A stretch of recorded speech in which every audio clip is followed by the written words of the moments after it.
Governor Gavin Newsom is urging Californians to stay at home to stop the spread of the coronavirus, but that means that the elderly and those with chronic health conditions might be left at home without a means to be able to get their basic necessities met. So there's a group who is trying to meet that demand at no cost. Joining me now is Megan Demmett with a grassroots movement called San Francisco Community Support. Hi, Megan. Hi, Ella. Thank you so much for having me. Thanks for the work that you're doing. Let us know what are your volunteers are helping out with throughout San Francisco.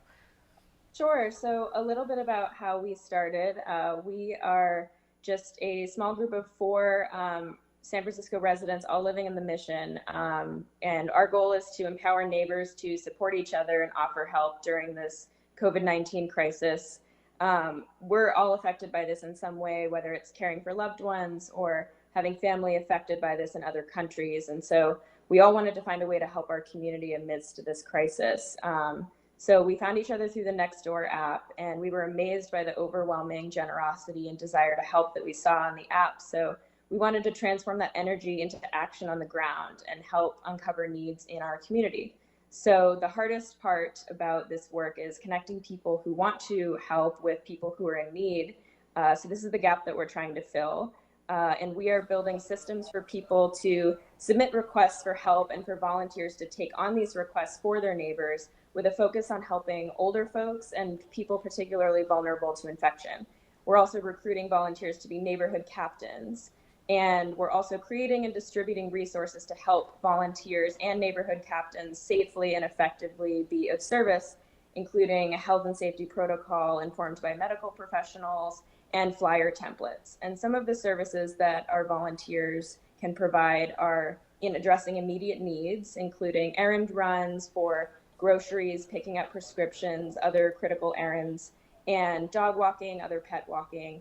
But we also want to provide emotional and social support to people by offering check-ins via phone or video call, and also tech support. So whether that's helping set up a video call with a friend or teaching someone how to use a grocery delivery or takeout app.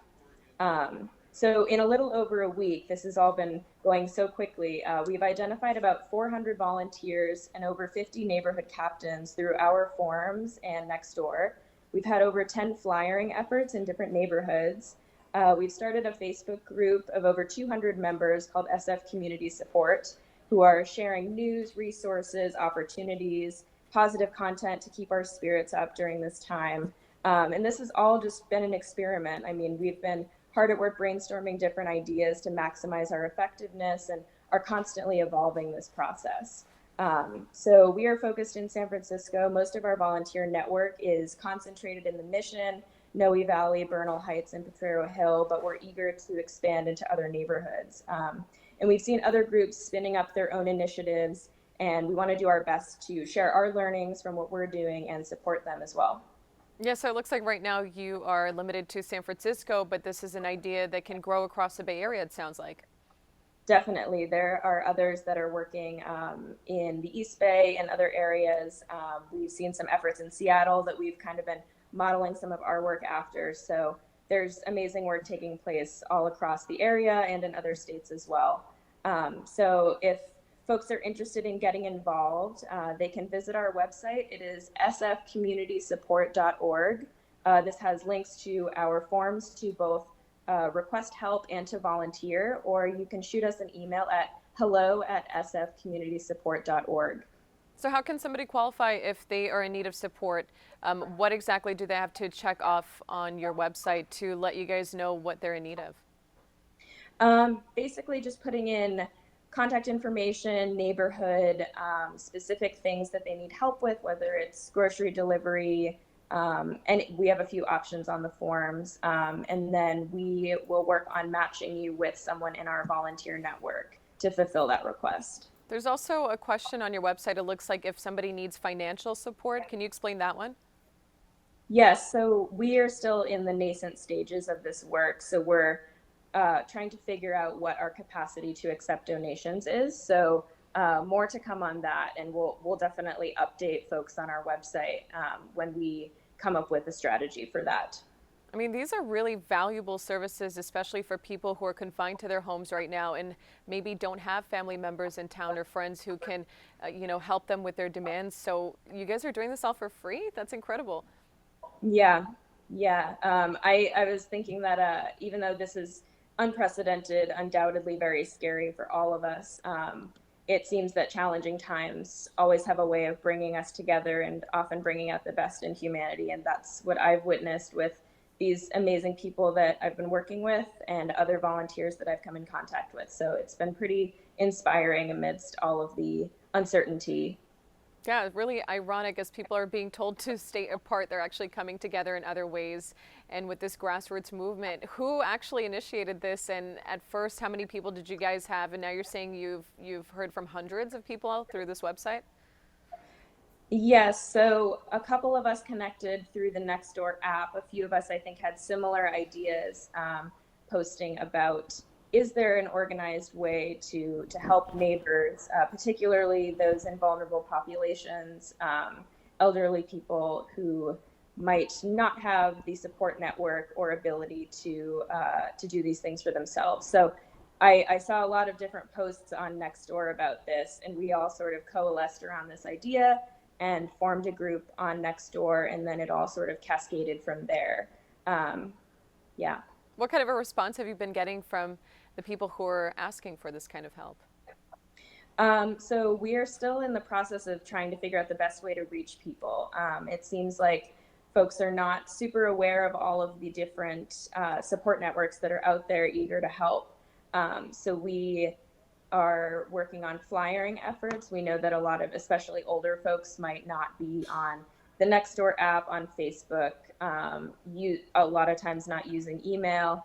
So we want to make this as accessible as possible. So our neighborhood captain model is an idea sort of rooted in building authentic community that has a human touch as much as we can amidst the shelter in place. So having one or two or several people in a neighborhood identifying themselves, raising their hand, saying, "Hey, I'm your kind of your neighborhood liaison, here to answer any questions, help you out if you need it." So just sort of building these informal networks in neighborhoods to kind of create a social infrastructure that can sustain us through this crisis and also just moving forward. And what's a realistic turnaround once a request is made? It depends on the type of request. We do have something in our request form that says when you would like this to be fulfilled by. So some people it's within a day, others it's a couple days from when they made the request. But in the requests that we've made so far, it's been a very quick turnaround with volunteers. I sent out one request a couple days ago, and within 3 minutes, I had a volunteer reach out and offer to take it. So we anticipate that this is the beginning of this for us, for the United States. So it seems like we'll be seeing a lot more requests coming in the coming weeks. So we are eager to get the word out, especially to folks that might not want to ask for help or might not know how. So that's our one of our biggest priorities right now. And you mentioned that this isn't just limited to dog walking or buying groceries or other supplies. It's also a social check. Tell me a little bit about that. Yeah, so times like this are pretty traumatic on a community level. We've never been, a lot of us have never been in a shelter in place before. It can be very isolating. I've seen some college students who are worried about losing counseling services they had while on campus now that they are not able to go back to school. Older folks who don't have family nearby, people living alone. So we want to make sure that in addition to getting basic needs covered, such as food and medication, that we're also looking out for our communities in a greater sense. So I know that I've been working from home and on so many different video calls, and technology this is a great time for us to start tapping into those resources and using them for social and emotional support, because that's equally as important, in my opinion, So, to making sure that we get through this together. and so for you guys to be able to go out and buy the things that these people need, of course, there has to be a monetary transaction there. People are, possibly worried about trusting a stranger with their money. So how does that work? Is it the volunteers are fronting the payment and then coming back and getting reimbursed, or what is the method there? I think that's something we're still ironing out. Right now, we're kind of taking it on a case by case basis. So, um, offering services such as if you're using Venmo or PayPal, that can be kind of a cashless way to do it, very minimal contact. So, for people who might be worried about spreading infection, that is a great option. Um, Other than that, I've heard people using just cash and meeting up with the person requesting help and then just having an informal exchange. And on the donation front, I know folks are reaching out for those types of services and also needing them paid for. So that's something that we're working on right now, is trying to figure out our strategy around that.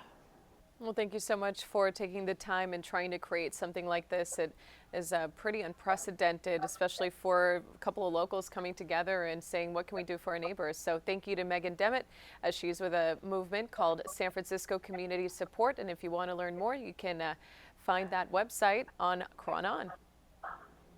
Thank you so much, Ella. Thank you, Megan. You're watching Chronon, the Bay Area streaming news 24/7.